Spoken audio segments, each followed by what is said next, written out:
चलिए, तो स्वागत है आप सबका अपना चैनल केजन क्लासेस 786 पे। और आज आप लोग के लिए क्लास 10th का इकोनॉमिक्स चैप्टर नंबर 2 राज्य एवं राष्ट्र की आय, हम लोग आज इसको पढ़ने वाले हैं और आज ये ख़त्म भी हो जाएगा। ठीक है, इसके पहले आप लोग को पॉलिटी साइंस और हिस्ट्री ज्योग्राफी पढ़ा दिया गया है। साइंस सबका 2-2 चैप्टर हो चुका है। क्वेश्चन आंसर भी डाल दिए हैं, जो लोग नहीं देखे हैं जाकर देख लीजिए। चैनल पर जो लोग नए हैं चैनल को सब्सक्राइब कर लीजिए और अपने दोस्तों में शेयर करना ना भूलें। ठीक है, क्लास आपको पसंद पड़ता है तो एक प्यारा सा कमेंट दीजिए। चलिए, तो आज स्टार्ट करें। तो आज हम लोग क्या पढ़ेंगे? आज हम लोग पढ़ने वाले हैं राज्य एवं राष्ट्र की आय, है ना। अर्थशास्त्र पढ़ रहे हैं ना जी।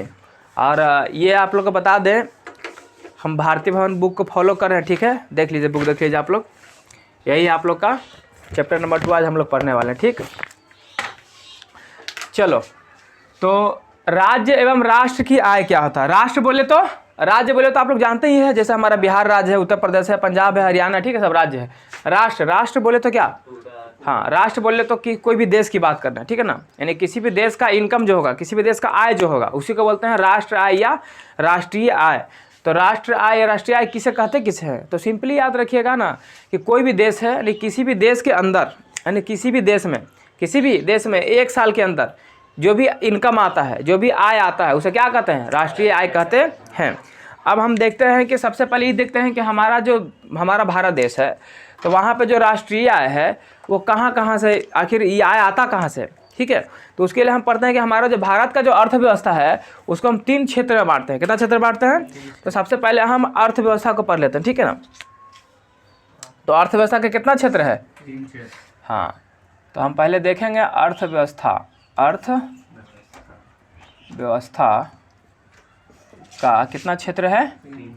हाँ, अर्थव्यवस्था का 3 क्षेत्र है कि नहीं है? हम पहले इसको समझ लेते हैं। अब वो 3 क्षेत्र कौन कौन है देखिए, आराम से समझना है, ठीक है, और ध्यान से समझना है, और काफ़ी इम्पॉर्टेंट है, ठीक है ना। और यहाँ से क्वेश्चन बनता है, हर साल बनता है, जो बता रहे हैं अभी, ठीक है ना, एकदम परफेक्ट बनता है तो बनता है। सबसे पहले हम अर्थव्यवस्था का 3 क्षेत्र जो हमारा आता है, क्षेत्र बोले, क्षेत्रक बोल सकते हैं इसको, ठीक है। पहला आप लोग को बताया था, याद होगा, प्राथमिक क्षेत्र। कौन सा क्षेत्र? प्राथमिक क्षेत्र, या इसी को हम क्या बोलते हैं? हाँ, या हम इसी को बोलते हैं कृषि क्षेत्र, ठीक है ना, इसको कृषि क्षेत्र ही बोलते हैं। दूसरा नंबर में हमारा आता है द्वितीयक क्षेत्र। कौन सा क्षेत्र? द्वितीयक क्षेत्र, और इसी को हम बोल रहे थे क्या? विनिर्माण क्षेत्र या उद्योग क्षेत्र भी इसको बोल सकते हैं ना। और ये कौन सा आता है हमारा? तृतीयक क्षेत्र। कौन सा क्षेत्र? तृतीयक क्षेत्र, या इसी को हम लोग बोलते हैं सेवा क्षेत्र। क्या बोलते हैं? हाँ,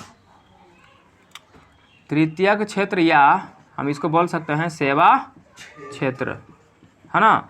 समझिएगा, क्षेत्र को इंग्लिश में क्या कहते हैं? क्षेत्र को बोलते हैं सेक्टर। क्या बोलते हैं? सेक्टर। तो इसको हम बोल सकते हैं प्राथमिक क्षेत्र को बोल सकते हैं प्राइमरी सेक्टर। क्या बोल सकते हैं? Primary sector. और इसको बोल सकते हैं द्वितीय, है ना, तो बोलेंगे सेकेंडरी मीन्स द्वितीयक, है ना, सेकेंडरी सेक्टर बोल सकते हैं। और इसको तृतीयक का बोल सकते हैं ट्राइसरी सेक्टर, है ना, ट्राइसरी सेक्टर हम बोल सकते हैं। कोई दिक्कत है यहाँ तक? नहीं। अब हम देख लेते हैं कि सर प्राथमिक क्षेत्र कहते किसको, है ना, प्राथमिक क्षेत्र के अंदर क्या क्या आता है। तो जो प्रकृति से प्राप्त होगा, जो हमें डायरेक्ट प्रकृति से मिलता है, उसको क्या बोलते हैं? प्राथमिक क्षेत्र। कहाँ से मिल रहा है? जो हमें प्रकृति से प्राप्त होगा। कहाँ से प्राप्त होगा? उसको क्या बोलेंगे? प्राथमिक क्षेत्र। जैसे प्रकृति से हमें क्या क्या प्राप्त होता है? हम लोग खेती वगैरह करते हैं, धान, चावल, गेहूँ, थोड़ा ना इसको कोई आदमी बनाता है, कोई बनाता है आदमी, या कहीं फैक्ट्री में बनता है, नहीं ना, खेती होता है। यानी डायरेक्ट हमको कृषि से प्राप्त प्रकृति से प्राप्त हो रहा है। कहाँ से प्राप्त हो रहा है? प्रकृति से। मछली पालन करते हैं, भेड़ पालन करते हैं, तो इससे थोड़ा ना मछली फैक्ट्री में बनाया जाता है, नहीं ना, ये सबका हम पालन करते हैं, प्राकृतिक रूप से पालन किया जाता है, ठीक है ना। तो जो प्राकृतिक से प्राप्त होता है उसे क्या करते हैं? प्राथमिक क्षेत्र कहते हैं। जैसे में क्या क्या इसमें आ गया?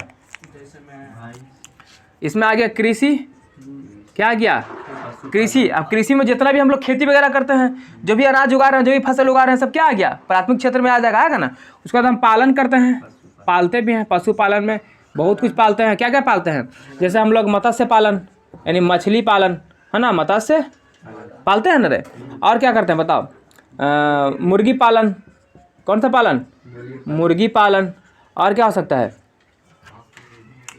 क्या पशुपालन नहीं करते हैं, जानवर भैंस बकरी है ना, बैल, ये सब पालते हैं कि नहीं पालते हैं, तो हमारा पशुपालन भी हो जाएगा। कौन सा पालन हो जाएगा, पशुपालन। यानी पालन जो भी आएगा ये सब क्या कहलाएगा। और क्या, और कुछ पालते हैं, भेड़ भी पालते हैं ना जी हम लोग, तो भेड़ पालन भी इसमें आ जाएगा। ये सब पालन, जितना भी पालन पूछ लो, मुर्गी पालन, भेड़ पालन, बकरी पालन, है ना, गाय पालन, भैंस पालन, जो कुछ भी पाल लो, ठीक है। पालने वाला जितना भी आएगा सब किस में आएगा, कृषि क्षेत्र में, यानी जिसको हम बोलते हैं प्राथमिक क्षेत्र।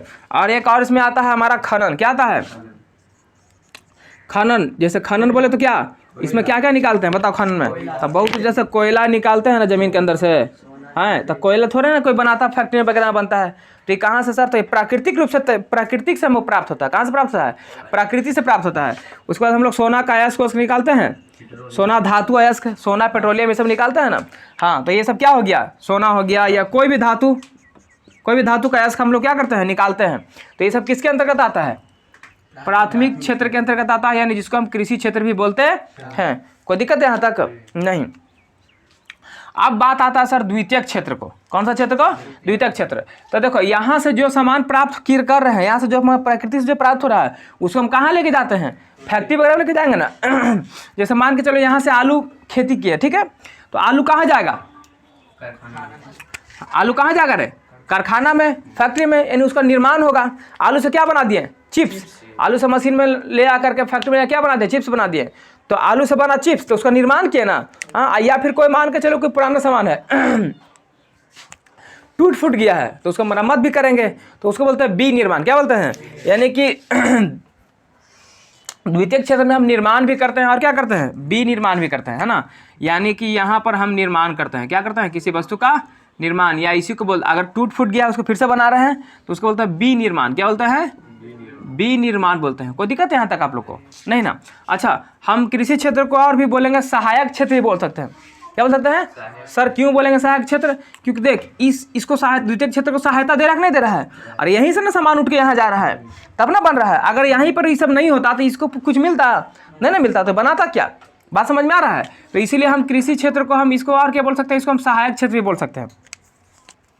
प्राथमिक क्षेत्र को हम और क्या बोल सकते हैं, सहायक क्षेत्र भी बोल सकते हैं। कोई दिक्कत है। अब बात आता है द्वितीय क्षेत्र, तो निर्माण, तो जितना भी सामान का निर्माण होगा उसको क्या बोलेंगे कि सर द्वितीय क्षेत्र में आ रहा है। जितना भी सामान का विनिर्माण होगा, यानी टूटा फूटा का फिर से बना रहे हैं, रिपेयर कर रहे हैं, तो वो कहाँ जाएगा, ये सब कहाँ बनता है, ये सब सामान कहाँ बनता है ये बता दो। तो कल कारखाना बनता, कहाँ बनता है, कर कारखाना बनता है, कर कारखाना, है ना। जितना भी कर कारखाना है, फैक्ट्री है, सब क्या बनता है, यहाँ पर क्या हो सकता है कि सभी सामान का निर्माण किया जाता है। क्या किया जाता है, यानी कर कारखाना में क्या होता है, कर कारखाना में सभी सामान का क्या करते हैं, बोलो, हाँ, सभी सामान का निर्माण करते हैं। यानी देखो यहाँ पे क्या क्या निर्माण हो सकता है, जैसे ये मार्कर कहाँ बना, फैक्ट्री में बना होगा, कारखाना बना होगा, ठीक है ना। ये बोर्ड कहाँ बना, फैक्ट्री में बना, कारखाना बना। हम लोग मोबाइल से बात करते हैं, वो भी बना है ना। ये बोर्ड है, ये सब का ईंट है, यानी कहीं पे तो निर्माण इसका हो ही रहा है, तो उसको क्या बोलेंगे, सब कैसा क्षेत्र में आ जाएगा।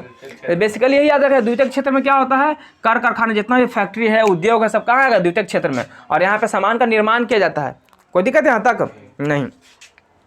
अब हम पढ़ते हैं तृतीय क्षेत्र को, जिसको हम ट्राइसरी सेक्टर बोल रहे हैं। तृतीय क्षेत्र में क्या होता है सर, तो तृतीय क्षेत्र को हम बोलते हैं सेवा क्षेत्र बोल सकते हैं। क्या बोल सकते हैं, सेवा क्षेत्र। कैसे सेवा क्षेत्र बोल सकते हैं, ध्यान समझना।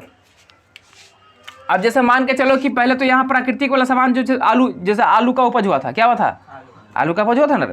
आलू का उपज करने के बाद निर्माण फैक्ट्री में जाकर कुछ हो गया, फैक्ट्री में और भी बहुत सारा सामान बन रहा है, मार्कर बन रहा है, ये बन रहा है, वो बन रहा है, बहुत कुछ बन रहा है ना, टेबल कुर्सी बेंच, बहुत अच्छा मशीन बन रहा है। अब मशीन बन गया तो क्या फैक्ट्री में रखने रहेगा, लेके जाएगा ना उसको, कहाँ लेके जाएगा, बाजार में लेके जाएगा। कहाँ लेके जाएगा, बाजार में। तो ये बाजार में जाएगा, कहाँ जाएगा, यानी यहाँ से इसको उठा के बाजार में लेके जाएगा। कहाँ लेके जाने, बाजार क्षेत्र। अब बाजार में क्या होता है, तुम कोई सामान जाते हो बाजार में लेने के लिए तो पैसा देते हो, तो पैसा के बदले में तुमको या तो क्या मिलेगा, सामान मिलेगा ना, कोई वस्तु खरीद के लाता है ना।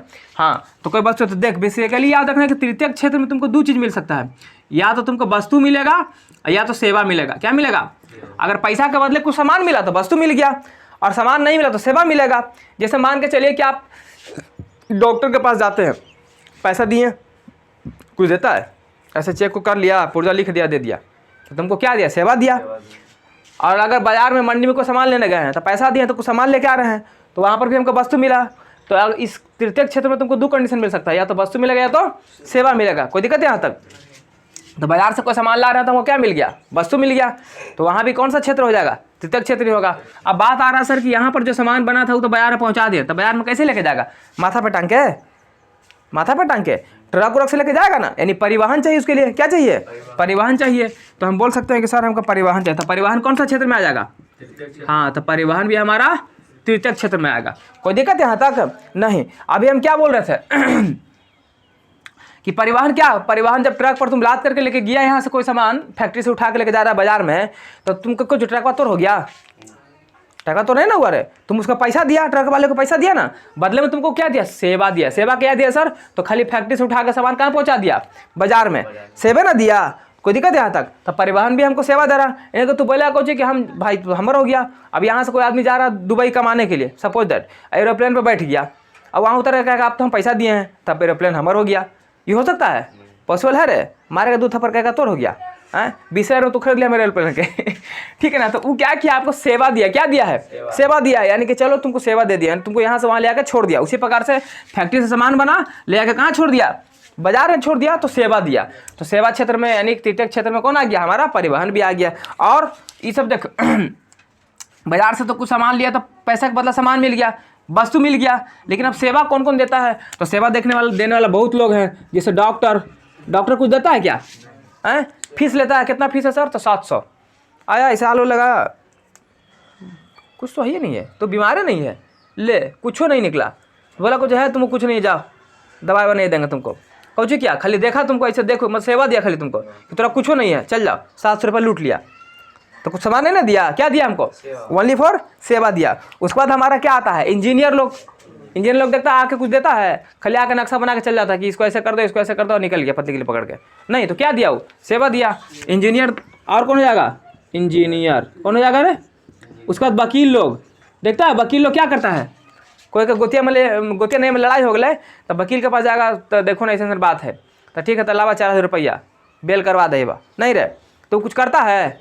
कुछ देता है? इतना के इतना झोला मिठाई लेके जा भर के, एक झोला है, ये इतना फाइल लेके जा, नहीं ना। कुछ कहता है? आराम से रहो, सब हो जाएगा।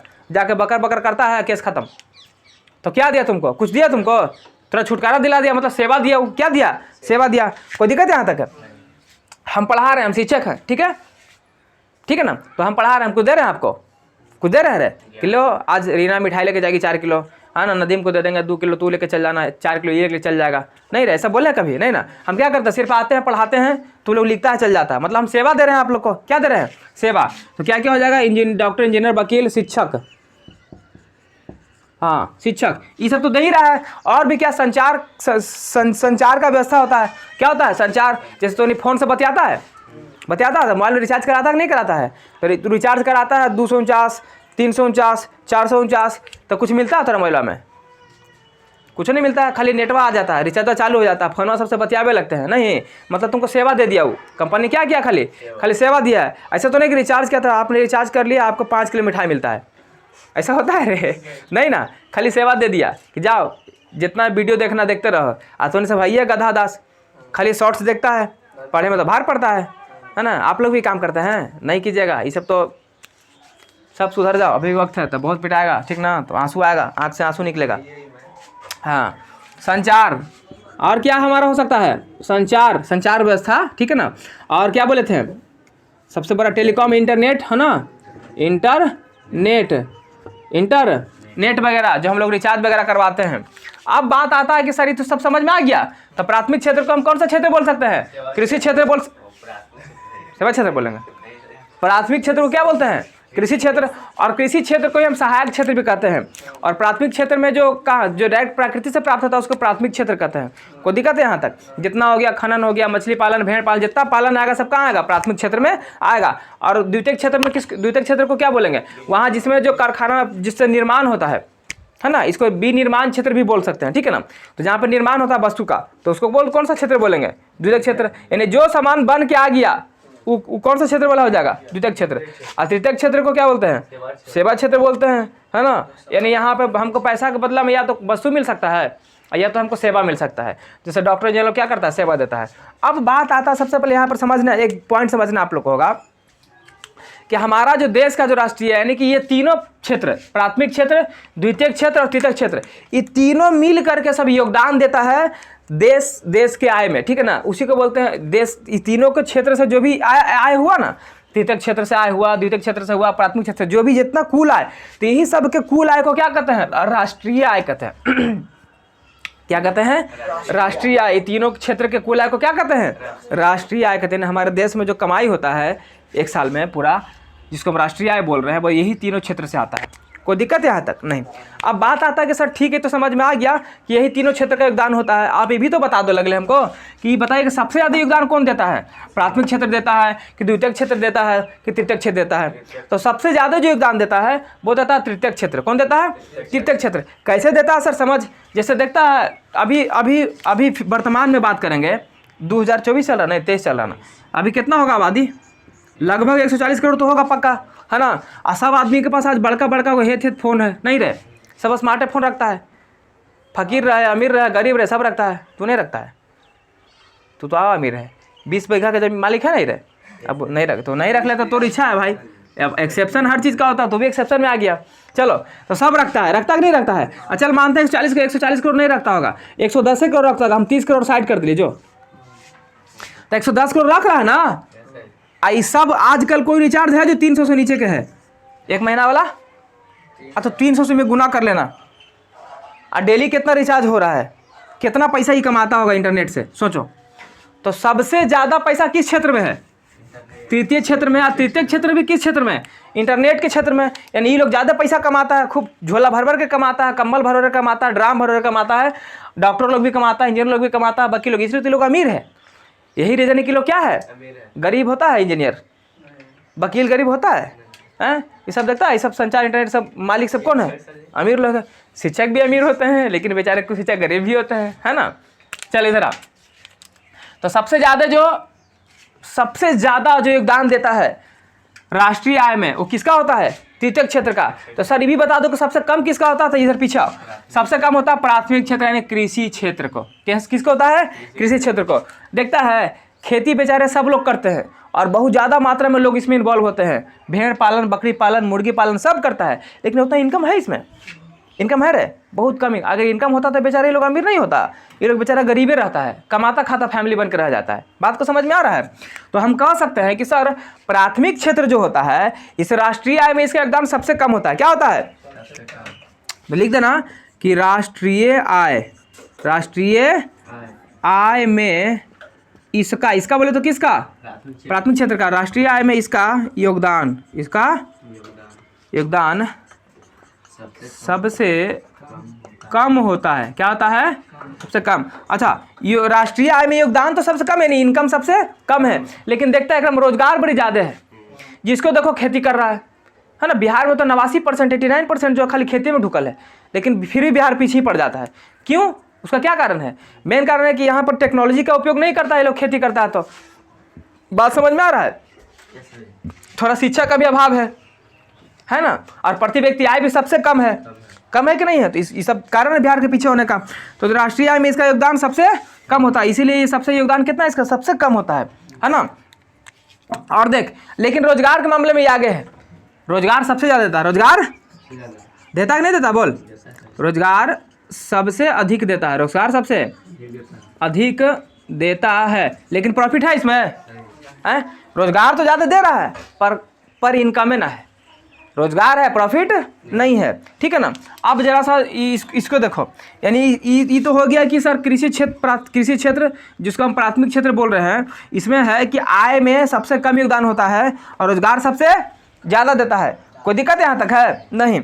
अब इसके द्वितीय क्षेत्र की बात करें तो एक से तो ये बढ़िया है ना। फैक्ट्री वगैरह है, उद्योग वगैरह, तो इससे तो ज़्यादा ही इनकम इसको होगा ना। तो कह सकते हैं क्या कि सर इसमें क्या है ना कि कृषि से ज़्यादा योगदान देता है। कृषि से कौन? द्वितीय क्षेत्र कृषि से ज़्यादा योगदान देता है, लेकिन कम किसे देता है? तृतीय क्षेत्र से, ठीक है ना। इस सिंपल समझ में आ रहा ना आप लोग को कि भूल गया है सब? सेवा क्षेत्र लिख दें, सेवा क्षेत्र, कोई दिक्कत है यहाँ तक? यानी किसान कृषि से ज़्यादा और सेवा से कम, जन्ने मुँह खुलाऊ ज़्यादा, जन्ने मुँह खुलाऊ ज़्यादा, कोई दिक्कत है? अब आते हैं तृतीयक क्षेत्र में। तो जान रहे अभी बता है कि तृतीयक क्षेत्र में सर सबसे ज़्यादा यानी कि राष्ट्रीय आय में सबसे ज़्यादा यानी सबसे अधिक हाँ इसका सबसे अधिक इसका वजह किसका? इसका तृतीयक क्षेत्र का इसका योगदान होता है, इसका योगदान यानी तृतीयक क्षेत्र का योगदान होता है। लेकिन रोजगार कितना देता है? हाँ रोजगार कम ना देता है, रोजगार कम।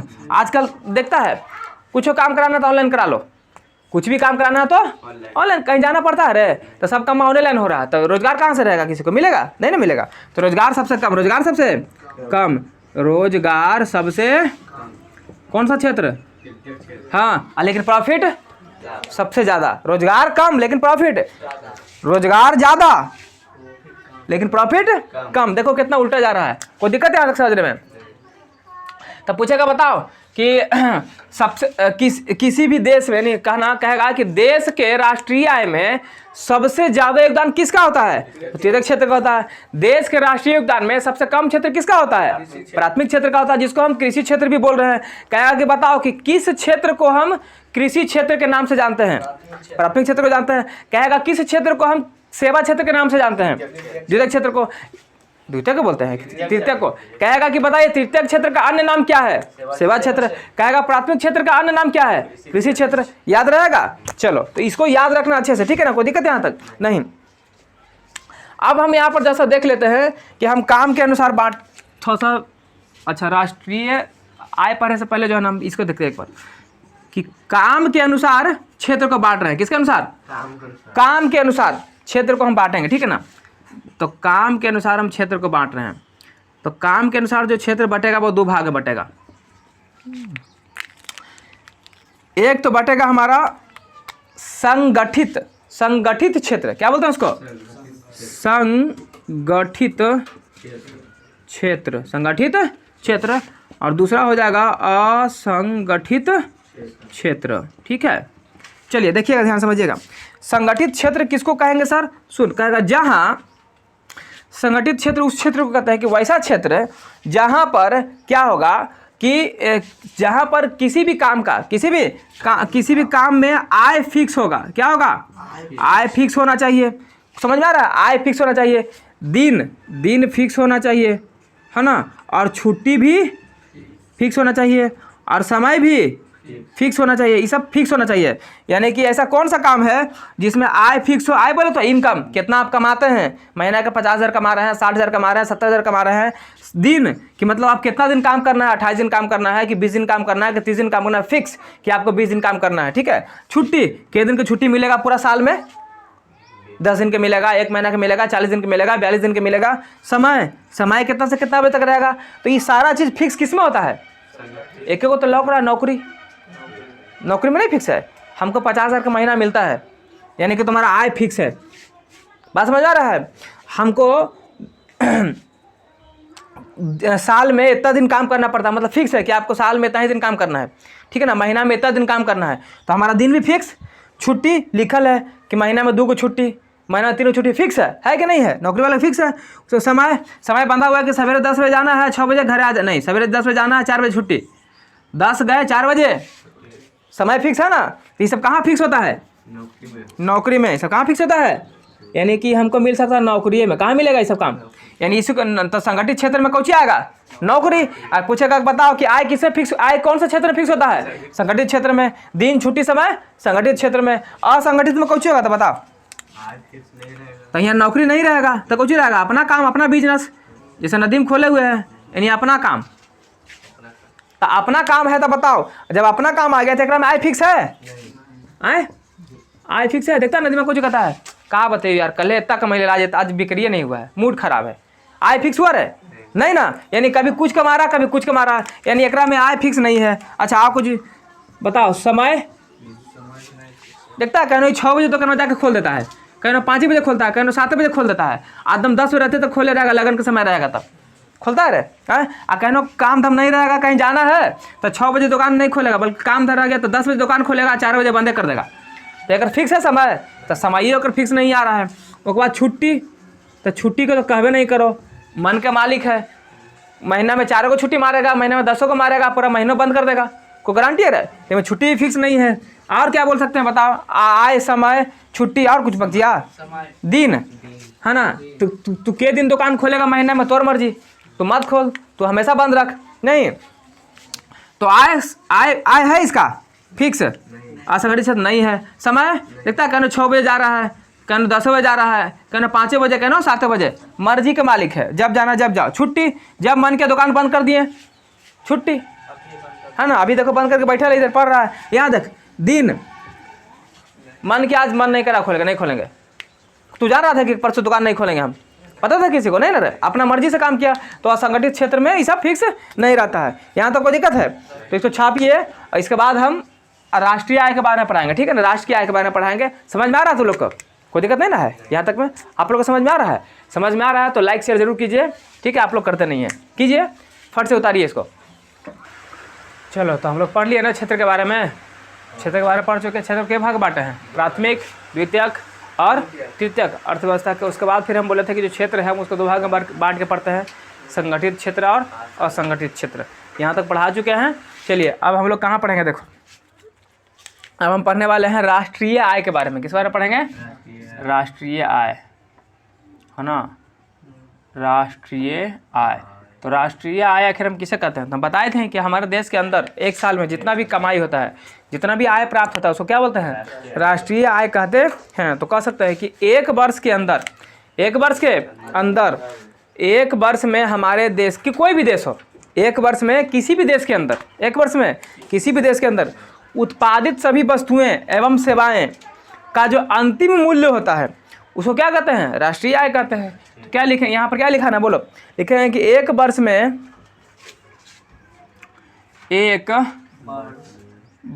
राष्ट्रीय आय किसे कहते हैं? तो एक वर्ष में क्या हो जाएगा?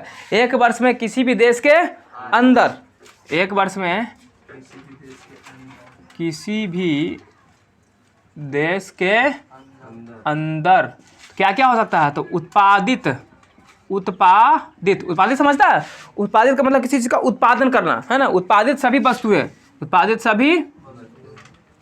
उत्पादित सभी वस्तुएं, और साथ में देखो कहीं तो वस्तु उत्पादित हो रहा है और कहीं हमको क्या मिल रहा है? कहीं सेवा से भी हो रहा है ना? एवं सेवाएं, उत्पादित वस्तुएं एवं सेवाओं के अंतिम मूल्य को, सेवाओं के अंतिम मूल्य, अभी अंतिम मूल्य क्या अभी समझा देंगे, ठीक है? अंतिम मूल्य को क्या कहते हैं? हाँ, राष्ट्र की आय यानी राष्ट्रीय आय। अंतिम मूल्य को राष्ट्रीय आय कहते हैं। कोई दिक्कत है यहाँ तक? क्या बोले? एक वर्ष में किसी भी देश के अंदर उत्पादित सभी वस्तुएं और सेवाएं के अंतिम मूल्य को क्या कहते हैं? राष्ट्रीय आय कहते हैं। या फिर हम अगर ऐसे लंबा इतना नहीं बोलना चाहता तो इसको शॉर्ट में बोल देना। क्या बोलना कि एक वर्ष के अंदर किसी भी देश का कुल आय, एक वर्ष के अंदर किसी भी देश का कुल आय क्या कहलाता है? हाँ, लिख देना कि एक वर्ष के अंदर किसी भी देश का कुल आय, यानी एक साल में कितना कमाया है ना? कुल आय को क्या कहते हैं? कुल आय को राष्ट्रीय आय कहते हैं। कोई दिक्कत यहाँ तक? नहीं। अब यहाँ समझ, यहाँ पर एक वर्ड आया था अंतिम मूल्य, आया था ना? हाँ, इसको समझ लेते हैं कि आखिर ये अंतिम मूल्य क्या होता है, ठीक है? तो ध्यान से समझना अंतिम मूल्य को, ठीक है? अंतिम मूल्य क्या है?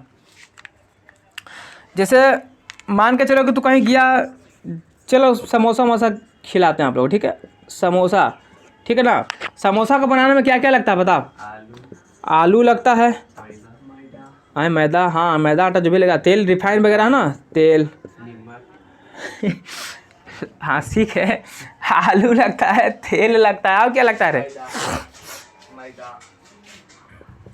मैदा, ठीक है भाई, मैदा तो रे बात। चलो और भी बहुत कुछ लगता है, गैस लगता है, नमक लगता है, आदि बहुत सारा चीज़ डालता है, ये सब मिला कर क्या बनता है? समोसा बनता है। बनता कि नहीं बनता है? हाँ सर, समोसा बनता है। तो अगर मान के चलो कि इसको बनाने में आलू लगा, तेल लगा, मैदा लगा, तो तू एक बार आलू के दाम जोड़ो, मान लो 5 रुपया, तेल के दाम कुछ भी जोड़ा होगा मान लो 2 रुपया, मैदा का दाम जितना मैदा लगा उसमें है ना, मान लो 3 रुपया जोड़ दिया होगा। जोड़ा कि नहीं जोड़ा? अब फिर तू गया समोसा लिया, तो समोसा लिया तो यहू उस तरह से ले लिया कितना? 10 रुपये ले लिया। कितना ले लिया? 10 रुपये ले लिया। तो 10 रुपये तो तुम समोसा का भी लिया कि नहीं लिया?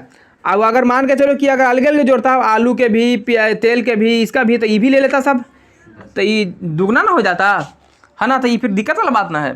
तो क्या करेगा कि देखो, वो क्या करेगा कि तुमसे अलग अलग दाम नहीं जोड़ेगा कि हमको आलू लगा 5 रुपये के, 2 रुपये का तेल लगा है, 3 रुपये का मैदा लगा, ऐसा मतलब नहीं है उसको। वो क्या करेगा, अंतिम में सब जोड़ जाड़ के एक मूल्य तय करेगा लास्ट में कि हमारा इतना लागत हुआ है तो इतना हम इसको बेचेंगे।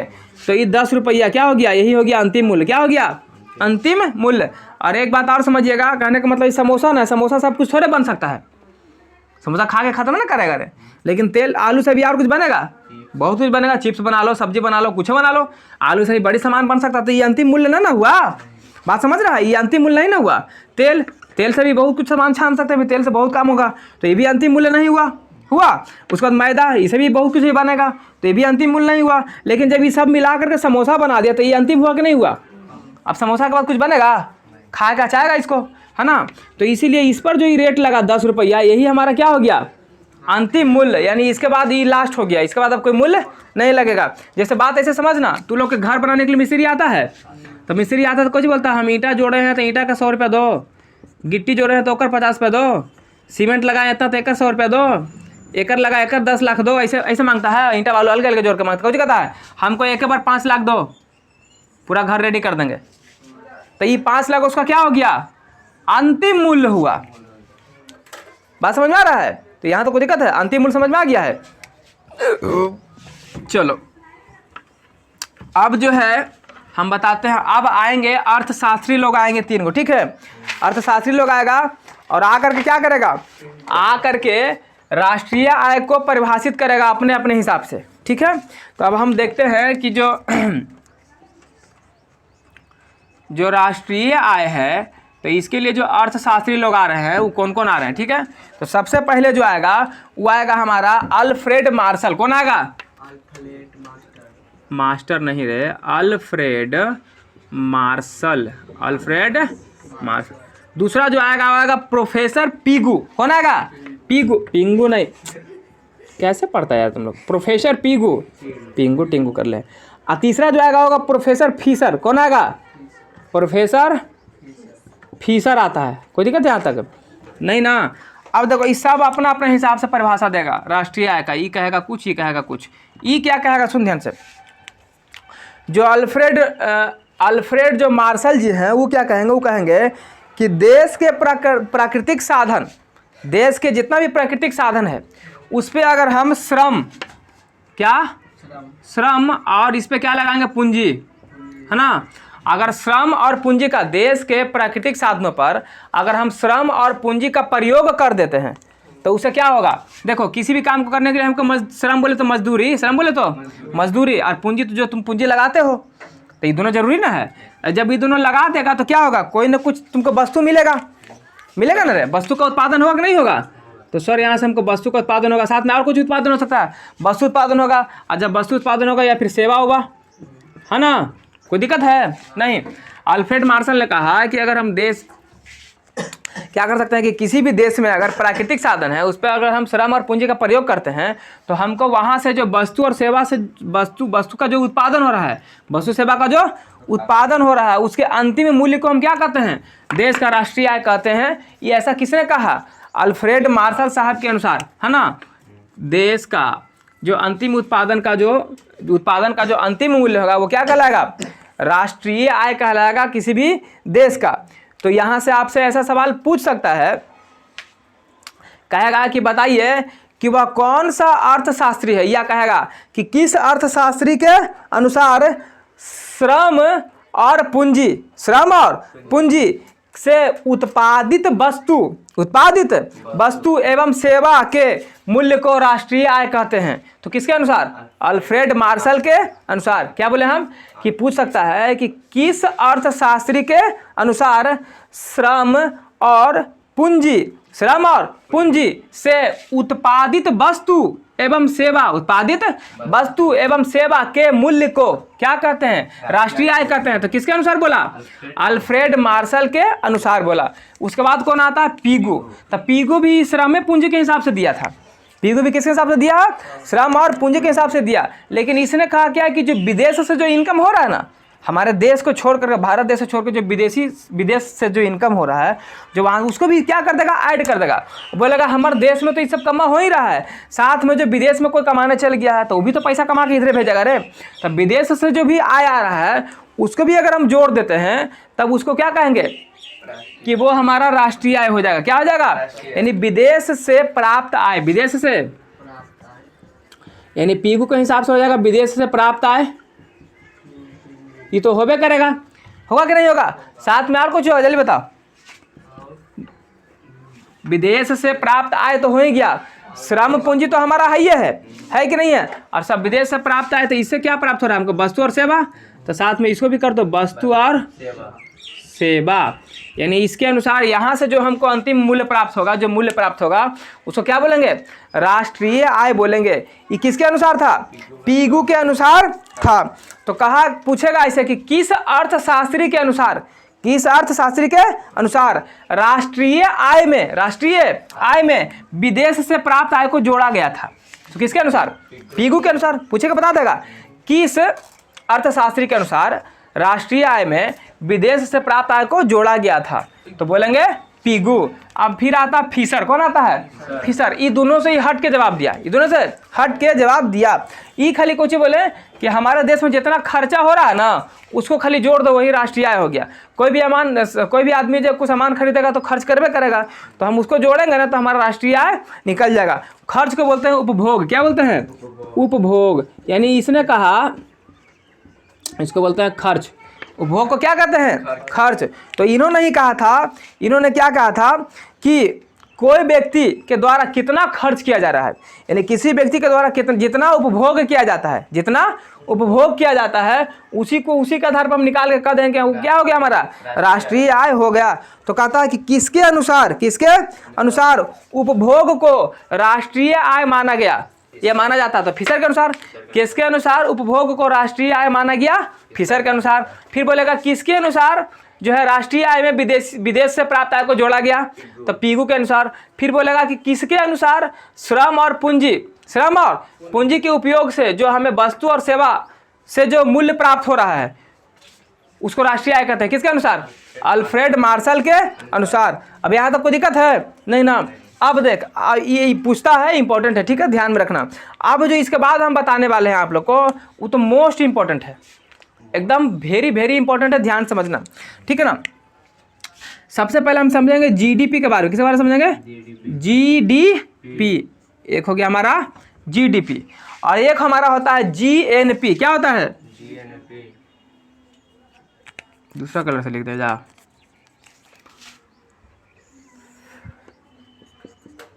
जीएनपी, ठीक है। क्या हो गया? जीडीपी। अरे क्या हो गया हमारा? जीएनपी। और जीडीपी से ही हम निकाल लेंगे क्या? नेशनल, हाँ, एनडीपी। क्या निकालेंगे? एनडीपी। जीडीपी से ही क्या निकल जाएगा हमारा? हाँ, जीडीपी से निकल जाएगा हमारा एनडीपी। और जीएनपी से क्या निकल जाएगा? इसे निकल जाएगा एनएनपी। क्या निकल जाएगा? एनएनपी। अब सबसे पहले हम सबका पहले फुल फॉर्म देख लेते हैं। क्या देख लेते हैं? फुल फॉर्म बताओ। G for gross. G for gross. देखो फुल फॉर्म कभी कभी पूछता है ना। ग्रॉस। और डी फॉर डोमेस्टिक। क्या होता है? डी फॉर डोमेस्टिक, ठीक है ना, domestic. D for domestic. P for product. ठीक है ना। अब इसको हिंदी करो तो ग्रॉस का हिंदी क्या होता है? ग्रॉस का हिंदी होता है सकल। क्या होता है? सकल। या इसको हम कुल भी बोल सकते हैं, किताब में आपका कुल दिया होगा, ठीक है ना। सकल। और डोमेस्टिक देखता तो नहीं बोलता डोमेस्टिक एनिमल। क्या बोलता है? यानी पालतू जानवर। क्या बोलता है? हाँ, डोमेस्टिक एनिमल माने पालतू जानवर। तो डोमेस्टिक, यहाँ पर पालतू नहीं ना बोलेंगे, क्या बोलेंगे यहाँ पर? जल्दी बता, क्या बोलेंगे? घरेलू। पालतू कोई घरेलू बोलता है ना रे, तो घरेलू, हाँ घरेलू। और प्रोडक्ट को क्या बोलते हैं? उत्पाद। हाँ, प्रोडक्ट को उत्पाद, यानी सकल घरेलू उत्पाद, या इसी को बोल सकते हैं कुल घरेलू उत्पाद। किताब में दिया होगा कुल घरेलू उत्पाद, ठीक है? तो यहाँ पर ध्यान में रखना, ठीक, कन्फ्यूजन नहीं होना है। सबके पहले फुल फॉर्म देख लेते हैं, उसके बाद हम देखते हैं कि GNP, जी फॉर ग्रॉस क्या होता है, अभी ना बताएं। G for gross, N for national, N for national, NATIONAL national, P for product, P for product, gross national product. Gross बोले तो सकल, या जिसको कुल भी बोल रहे हैं सकल, नेशनल बोले तो राष्ट्रीय, क्या होगा? राष्ट्रीय। प्रोडक्ट बोले तो उत्पाद, क्या बोले? उत्पाद। सकल राष्ट्रीय उत्पाद, या बोल सकते हैं कुल राष्ट्रीय उत्पाद। सकल को हम क्या बोल रहे हैं? कुल। कोई दिक्कत है यहाँ तक? नहीं। अब ध्यान समझ, पहले सबका फुल फॉर्म देख लेते हैं, फिर एक करके समझा देंगे। अब आता है NDP, क्या आता है? NDP। तो N for net, N for net, N for net, N for net, D for domestic, D for domestic, P for product, P for product, है ना? तो नेट बोले तो शुद्ध, नेट बोले तो शुद्ध, शुद्ध एकदम प्योर, है ना? शुद्ध घरेलू, शुद्ध घरेलू। आप प्रोडक्ट बोले तो उत्पाद। कोई दिक्कत है यहाँ तक? नहीं। अब हमारा आता है NNP, NNP। तो NNP, तो N for net, N for net, I फिर N for national, national, P for product, national, net national product. और नेट का क्या होता है? शुद्ध, क्या होता है? शुद्ध। नेशनल का क्या होता है? राष्ट्रीय। प्रोडक्ट का क्या होता है? उत्पाद। कोई दिक्कत है यहाँ तक? नहीं ना? तो चल, तो NNP नेट नेशनल प्रोडक्ट, शुद्ध राष्ट्रीय उत्पाद। यहाँ तक समझने में दिक्कत है? नहीं। अब हम समझेंगे GDP को। GDP क्या है, ठीक है? ग्रॉस डोमेस्टिक प्रोडक्ट, सकल घरेलू उत्पाद, जिसको हम बोल रहे हैं कुल घरेलू उत्पाद। तो कह सकते हैं हम यहाँ पर कि कोई भी देश रहेगा, चाहे कोई देश, जैसे हमारा भारत देश ले लो, ठीक है ना? मान के चलो हमारा भारत देश है, सपोज दैट, ठीक है ना? देख लो यहाँ ध्यान से, ये हमारा भारत, हमारा प्यारा भारत है कि नहीं है, ठीक है? तो कहता है कि किसी भी देश में, तो हमारा भारत देश को देख लेते हैं कि मान के चलो कि हमारा भारत देश है, ठीक है? और भारत देश कहता है कि किसी भी देश के अंदर, किसी भी देश के अंदर एक वर्ष में उत्पादित वस्तु के अंतिम मूल्य को, उत्पादित वस्तु के अंतिम मूल्य को क्या कहते हैं? GDP, सकल घरेलू उत्पाद कहते हैं। यानी देख, मान चलिए भारत, ठीक है? अब भारत के अंदर, कहाँ? सिर्फ अंदर, नॉट बाहर। तो अंदर में तो बहुत सा कंपनी होगा ना यार, अंदर में तो भारतीय कंपनी भी रह सकता है ना? अंदर में कोई विदेशी कंपनी भी रह सकता है, वहाँ पे जाकर अपना दुकान चला रहा होगा ना? तो वो सब के जितना भी एक साल में इनकम होगा वो क्या कहलाएगा? सकल घरेलू उत्पाद कहलाएगा। कोई दिक्कत है यहाँ तक? नहीं। तब देखो थोड़ा समझा देते हैं, फिर लिखा देते हैं।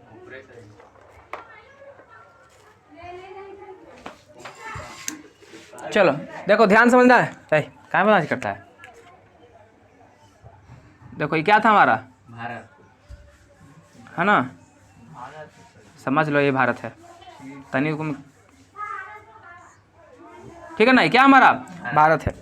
अब भारत में यहाँ पर हमारा भारतीय कंपनी भी है, इंडिया कंपनी भी है, और यहीं पे हमारा विदेशी कंपनी भी है। विदेशी बोले तो जैसे दूसरा देश, चीन हो गया, है ना? अमेरिका हो गया, कोई भी हो जाए, ठीक है ना? ये सारा कंपनी यहाँ पर है। तो इंडिया वाला भी कमा रहा है, तो इसको भी कुछ आय हो रहा है, इनकम हो रहा है एक साल में। अब विदेशी कंपनी भी कमा रहा है, तो यहाँ से भी इनकम हो रहा है कि नहीं हो रहा है? यानी हम कह सकते हैं कि हमारे देश के अंदर होना चाहिए, ई बॉर्डर के बाहर नहीं जाना चाहिए। बात समझ आ रहा है? ये देश के अंदर में, चाहे तो इंडिया का कंपनी हो और चाहे विदेशी कंपनी हो, चाहे कोई भी हो, जितना भी अंदर में जो भी कमाएगा वो सब क्या कहलाएगा? GDP। यानी हम कह सकते हैं कि हमारे देश के अंदर एक साल में जितना भी उत्पादित वस्तु होगा, उसका जो अंतिम मूल्य होगा, जिसको हम बाजार मूल्य भी कहते हैं, उसको क्या कह देंगे? GDP कह देंगे, यानी सकल घरेलू उत्पाद। तो हमने क्या बोला कि किसी भी देश के अंदर, तो लिख दें किसी भी देश के अंदर, किसी भी देश के अंदर एक साल में, हाँ एक वर्ष का हो, एक साल का अलग हो गया, हाँ एक साल में उत्पादित सभी वस्तुएं, है ना। सभी वस्तुएं बोले तो क्या, उत्पादित का मतलब क्या कि जिसको हम उत्पादन कर रहे हैं, यानी जिसको हम बना रहे हैं, ठीक ना। उत्पादित सभी वस्तुओं के अंतिम मूल्य या अंतिम को ही बोलते हैं बाजार मूल्य, क्या बोलते हैं, अंतिम मूल्य या बाजार मूल्य को क्या कहते हैं, अंतिम मूल्य या बाजार मूल्य को ही हम जीडीपी कहते हैं। क्या कहते हैं, जीडीपी, यानी सकल घरेलू उत्पाद, जीडीपी कहते हैं। बोलो यहाँ तक कोई दिक्कत है नहीं ना, तो समझ में आ गया जीडीपी आप लोग को, तो परेशानी हो रहा है नहीं, तो यहाँ तक समझ में आ ही गया। अब आगे हम देखेंगे जीएनपी, ग्रॉस नेशनल प्रोडक्ट। अच्छा मान के चलो कि जीडीपी है, ठीक है, छोटुआ गया था बाहर कमाए, मान के चल कुछ कहाँ चल गया, अमेरिका चल गया होगा, कहाँ चल गया होगा, अमेरिका चल गया होगा, है ना। तो अब तो कहेगा सर तो हमारे देश के आदमी था, है कि नहीं है, तो क्या एक पैसा यहाँ हम जोड़ देंगे, कैसे जोड़ेंगे।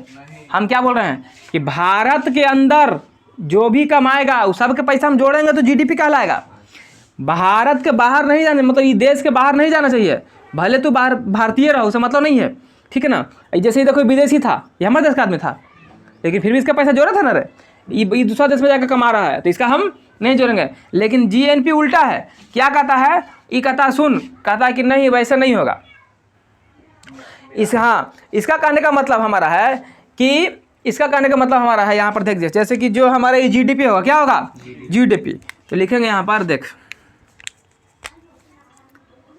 जीडीपी, इसमें से हम घटा देंगे, किसको घटाएंगे, जो भारत के अंदर में जो विदेशी कंपनियां बैठा है इसको घटाएंगे। तब विदेशी कंपनी को हम एक्स मान लेते हैं, क्या मान लेते हैं, एक्स, इसको मान लिए एक्स। आज जो बाहर छोटुआ कमा रहा था दूसरा का देश में जा करके, उसको मान लेते हैं बाई, तो इसको हम जोड़ते हैं, क्या करते हैं। अभी कैसे हो रहा है खेला, समझ ध्यान से, अभी दूध के दूध पानी कर देंगे, यहीं पर देखो, इधर देखो, चुपचाप मारेंगे मुंह में तुम। यहाँ देखो हम क्या बोले कि ये हमारा जीडीपी है, क्या है, जो हमारे देश के अंदर जितना इनकम हुआ एक साल में वो क्या कहलाया, जीडीपी। अब हम क्या बोले कि इसमें वो भी जुटा हुआ था जो हमारे देश का नहीं था, दूसरा देश का था। अभी विदेशी कंपनी यहाँ पर है, तो ये जो भी यहाँ पर कमाएगा तो क्या हमारे भारत देश को पैसा ही देगा, ये लेके अपने देश में चला जाएगा, तो ये पैसा घट हो जाएगा। फिर बात समझ आ रहा है, तो हमारे देश का राष्ट्रीय ना निकल पाएगा, अरे राष्ट्रीय उत्पादन, राष्ट्रीय इनकम निकल पाएगा, हमारा नहीं निकल पाएगा। तो ये क्या करें, इसको घटाना है, तो देखो यहाँ घटाए एक्स को हम हटा दिए। आज छोटुआ जो ये कमा रहा था दूसर का देश में जा करके, वो तो पैसा भेजेगा ही है घर में अपन, तो भारतीय पैसा ला रहा है, मतलब ये दूसर का देश से कमा करके पैसा कहाँ भेज रहा है, तो एक पैसा को हम जोड़ दिए, विदेश से जो पैसा आ रहा है उसको हम क्या कर दिए, जोड़ दिए। यानी कि जीडीपी में से जब हम इसको हटा देंगे, इसको जोड़ देंगे, तो हमारा क्या निकल जाएगा, जीएनपी, ग्रॉस नेशनल प्रोडक्ट, सकल राष्ट्रीय उत्पाद। कोई दिक्कत यहाँ तक है आप लोग को। तो हम एक्स के बारे में क्या बोले, एक्स के बारे में बोले हम हैं कि विदेशी कंपनी, क्या एक्स क्या है, यहाँ पर एक्स है विदेशी कंपनी की, बोलो, एक्स है विदेशी कंपनी की आय, विदेशी कंपनी की है ना आय, जिसको हम घटा दिए हैं। और बाई क्या है, बाई जो छोटो बाहर कमाई गया है, यानी विदेश के, सॉरी देश के बाहर, देश के बाहर, यानी विदेश से बाहर की कमाई, सीधे कह सकते हैं कि देश से बाहर की कमाई, कह सकते हैं कि देश से बाहर की कमाई, देश से बाहर की कमाई। तो देश से बाहर की कमाई छोटो कमा रहा था ना जा करके, ये पैसा यहीं भेज रहा है, भारत में भेज रहा है, तो अगर पैसा जोड़ देंगे ना, तो इतना करने के बाद हमको क्या निकल के आ जाएगा, जीएनपी। ये जो करेंगे ना तो हमको प्राप्त होगा जीएनपी, यानी सकल राष्ट्रीय उत्पाद, यानी हमारे देश का राष्ट्रीय उत्पाद यहीं से निकल जाएगा। कोई दिक्कत है। अब हम समझ लेते हैं एनडीपी, नेट डोमेस्टिक प्रोडक्ट, शुद्ध घरेलू उत्पाद, मतलब शुद्ध, प्योर, जिसको हम बोल सकते हैं, क्या बोल सकते हैं। तो एकरा में क्या करेंगे हम कि हमारा ये जीडीपी है ना, जीडीपी में से अब देखो एकरा में कुछ कुछ शामिल है, जैसे इसको बनाने में, इसको यहाँ पर जो जैसे कंपनी चल रहा है, बहुत कुछ चल रहा है ना रे, तो बहुत सा बड़ा बड़ा कंपनी है, मशीन उसमें लगा रहता है ना, तो मशीन चलाने के लिए खर्चा चाहिए कि नहीं चाहिए, खर्च चाहिए ना जी, मजदूर चाहिए, मशीन चलते चलते ख़राब हो गया, उसको बनाने में पैसा लगा, यानी कि घिस के घिसावट हो गया, कुछ टूट फूट गया, टूटा फूटा कि नहीं फूटा, तो सारा नुकसान हो रहा है ना, तो उसका भरपाई करेंगे नहीं करेंगे। तो वही करा कि जितना इनकम आया, जितना इनकम ओकरा में से जितना टूटा फूटा है, घिसावट में जो खर्चा हो गया है, उसको घटा दो, उसको घटा दो। तो जब उसको घटाएंगे ना तो एक प्योर प्रॉफिट निकल के आएगा कि हमको इतना लगाने के बाद इतना पूंजी बच गया। बात को समझ। तो नहीं कैसे करता है, तो नहीं कहता ना कि सर हम 100 रुपये का शर्ट खरीद के लाएँ, लावे में हमको 10 रुपये भाड़ा लगा है, उसको मेंटेनेंस करने में हमको 5 रुपया और लगा, तो सर हमको 115 रुपये तो लग ही गया है, 115 रुपया लग ही गया है। उसको सर बेच दिए हम कितना में, उसको बेच दिए 200 रुपया में। कितना बेच दिए, 200 रुपया में। तो 200 में से 115 घटाएगा ना तू, क्योंकि तो 100 रुपये तो खर्चे हुआ था, अब 15 रुपया और खर्चा हो गया अलग से, तो उसको भी जोड़ेगा ना। तो उसको घटाने के बाद जो बचेगा वो तुम्हारा शुद्ध बचेगा, प्योर प्रॉफिट बचेगा। बचेगा नहीं बचेगा, कहेगा नहीं कि हमारा दम इतना बच गया, में कितना बच ले, 85 रुपया, तो 85 रुपये बचा ना। उसी प्रकार से ये जीडीपी है, मान के चलो कि जीडीपी जो हमारे देश का है, ओकरा में सामान टूट रहा है, फूट रहा है, घिस रहा है, सब पैसा ओकरा में जुटल है जीडीपी में। लेकिन नेट में क्या कर रहा है कि जितना तुम फालतू लगाओ हो ना वो सब घटा दो। अब प्योर हमको चाहिए, क्या चाहिए, एकदम शुद्ध, क्या चाहिए, एकदम शुद्ध चाहिए। तो हम कह सकते हैं कि इसको अगर हम इसको किस में से, जीडीपी में से, है ना, जीडीपी में से अगर हम घटा देंगे किसको, जो टूटा फूटा है ना, मशीन वशीन कुछ टूट फूट गया, उसमें लागत हुआ ना रे, तो टूटा फूटा क्या बोल रहे हैं, या फिर मशीन घिस रहा है, घिसते घिसते मशीन क्या हो गया, खराब हो गया, तो उसको घिसावट बोलेंगे, बोलो, हाँ घिसावट। यानी कि जीडीपी में से अगर हम टूटा फूटा या घिसावट को क्या करते हैं, घटा देते हैं, तो हमको क्या निकल जाएगा, एनएनपी, हाँ सॉरी एनडीपी, क्या निकल जाएगा रे, एनडीपी हमको निकल जाएगा। कोई दिक्कत है, ये तो एकदम आसान था नहीं, यहीं से, यानी कि एनडीपी कौन चीज़ से प्राप्त हो गया, एनडीपी हमको जीडीपी से प्राप्त हो गया। उसी प्रकार से हम यहाँ पर एनएनपी भी प्राप्त कर लेंगे जीएनपी में से घटा के। एनएनपी कैसे प्राप्त कर लेंगे, जीएनपी में से घटा के, तो घटाओ, देखो ये है जीएनपी, क्या है, gross national product, gross national product. इसमें से क्या घटाएंगे, इसमें से भी घटाएंगे वही टूटा फूटा घिसावट, घटाएंगे ना रे, तो इसको भी घटाएंगे घिसावट या टूटा फूटा, तो क्या बच जाएगा हमको, एनएनपी, क्या बच जाएगा, एनएनपी, यानी कि शुद्ध राष्ट्रीय उत्पाद, शुद्ध राष्ट्रीय उत्पाद बच जाएगा। बोलो कोई दिक्कत है यहाँ तक, कोई दिक्कत नहीं ना यहाँ तक। अब चलिए यहाँ तक समझने परेशानी है आप लोग को समझ में आ रहे हैं। चल देखिए एक बार फिर से बता दे रहे हैं जल्दी तक। जीडीपी के बारे में क्या बोले हम कि हमारे देश के अंदर जो भी इनकम होगा, चाहे तो हाँ, जैसे एग्जाम्पल से समझा देते हैं, याद रख, मान लो हमारा भारत देश है, क्या है, भारत देश, हमारा ही भारत है। भारत में एगो यहाँ पर जैसे कौन कंपनी ले, हाँ चल टाटा, कौन सा टाटा कंपनी है ना, टाटा का देखता, टाटा का चाय आता है, टाटा का नमक आता है, बहुत कुछ आता है ना, टाटा कंपनी है। तो टाटा कंपनी यहाँ पर अपना फैक्ट्री लगे है। और कोई विदेशी कंपनी उठा ले, जैसे विदेशी कंपनी बड़ी बनी है, फेसबुक है, व्हाट्सअप है, ट्विटर है, इंस्टाग्राम है, सब तो विदेशी है ना, यूट्यूब सब तो विदेशी है। तो एक अमेजन जो तुम लोग शॉपिंग करता है वो विदेशी है। तो मान लो कि कोई अमेजन वाला काम उठा लिए, जो अमेरिका कंपनी है, कहाँ कंपनी है, अमेरिका का है, तो वो भारत में दुकान खोल के चला रहा है ना, भारत का यूज कर रहा है ना रे, हाँ। और ये मान के चल टाटा ऐसा ना है कि खाली भारत में दुकान खोल ले अपन फैक्ट्री, भारत से बाहर विदेशों में कहीं पे खोल के रख ले होगा ना। मान ले यहाँ पर भी खोल के रखे हुए, कौन, टाटा वाला खोल के रख ले, टाटा वाला। और ये जो अमेजन है ये भी अपना जहाँ कहीं होगा, जैसे अमेरिका का है तो अमेरिका में भी अपना दुकान खोल के रख ले होगा, फैक्ट्री रख ले होगा। बात समझ आ रहा है। अब मान के चल कि टाटा वाला 10 लाख रुपये कमाया एक साल में भारत के अंदर, कहाँ, और मेरे जो अमेजन था, कौन था, अमेजन जो विदेशी कंपनी है, वो भी क्या किया है, अमेजन लिख देते ले, ये भी 5 लाख रुपये कमा लिया। कितना कमा लिया, 5 लाख रुपया कमा लिया। तो देश के अंदर ना कमाया, तो ये बताओ टाटा का जो कंपनी 10 लाख रुपया और अमेजन, तो भाई अगर जब जीडीपी निकालेंगे तो कितना हो जाएगा, तो हम बोलेंगे भारत कंपनी था तो इसको जोड़ो 10, विदेशी वाला अंदर ही कमा रहा है, तो 1 जोड़ 5 कितना हो गया, 15 लाख हुआ, 15 लाख रुपया हुआ रे। तो ये हो गया जीडीपी के देश के अंदर में था। लेकिन ये टाटा वाला ही कमाया 20 लाख, 5 लाख रखेगा, ठीक है। दूसरा देश में कितना कमाया, 5 लाख रुपये कमाया। लेकिन ये जो अमेजन था ये अपन देश में कितना कमाया, ये कमा लिया मान के चलो 10 लाख रुपये, कितना कमा लिया, 10 लाख रुपये ये कमा लिया अपना देश में, ठीक है। तो अब हम थोड़ा सा पूछेंगे, बताओ हमारा ये जीएनपी, क्या बताओ, जीएनपी निकाल रहेगा। तो जीएनपी के लिए हम क्या बोले थे कि जितना जीडीपी आएगा, जितना इसको 15 कर दो, क्या कर दो, 15 लाख, तो इसको 15 करेंगे तो कितना हो जाएगा, ये 20 हो जाएगा ना, 20 लाख, ठीक है। तो ये जीडीपी था 20 लाख था ना, हमारे देश का जीडीपी 20 लाख था। अब हम क्या निकाल रहे हैं, जीएनपी निकाल रहे हैं। तो जीएनपी में क्या बोले थे कि जीडीपी से घटाते हैं, जीडीपी में से घटाते हैं ना, तो जीडीपी में से किसको घटाते हैं, तो जीडीपी में से हम घटाते थे, क्या बोले थे कि देख कहाँ चल गया, हाँ विदेशी कंपनी क्या है, तो यहाँ विदेशी कंपनी कौन है, अमेजॉन है, कितना कमा रहा है, तो 5 लाख माइनस करेंगे में से, आज जोड़ेंगे किसको, भाई विदेश से बाहर की कमाई, यानी हमारे देश का ही आदमी है जो बाहर भी कमा रहा है। तो टाटा वाला बाहर दुकान खोल कर रख ले है, तो कितना कमाया, तो यानी 5 लाख रुपये जोड़ेंगे भी। तो जीडीपी कितना आया था टोटल हमारे देश का, 20 लाख, तो 20 माइनस 5 प्लस 5 प्लस माइनस खत्म, तो बचा कुछ ही, यानी कि जीएनपी कितना आ गया। बात समझ में आ रहा है आप लोग कि नहीं समझ में आ रहा है, हाँ समझ में आ रहा ना। तो यही बोल दिए जीएनपी। अब मान के चल कि 20 लाख रुपये हमारा आ गया जीएनपी। अब हमको निकालना है एनएनपी, क्या निकालना है, तो ये 20 लाख रुपये में से मान लेते हैं कि कुछ सामान बनाने में या टूट फूट में, जैसे ऐसे समझ ले कि जैसे मान के चलो कोई फैक्ट्री में 1 लाख बल्ब बना, एलईडी बल्ब है ना, 1 लाख एलईडी बल्ब बना, तो क्या एलईडी 1 लाख बल्ब बनाया तो क्या सबके सब एकदम सक्सेस बढ़िया निकल जाता है। अरे एक मान के चलो 1000 खराब हो सकता है, खराब हो सकता है ना 1000, तो टोटल शुद्ध क्या को बचा, 99,000 बचा ना।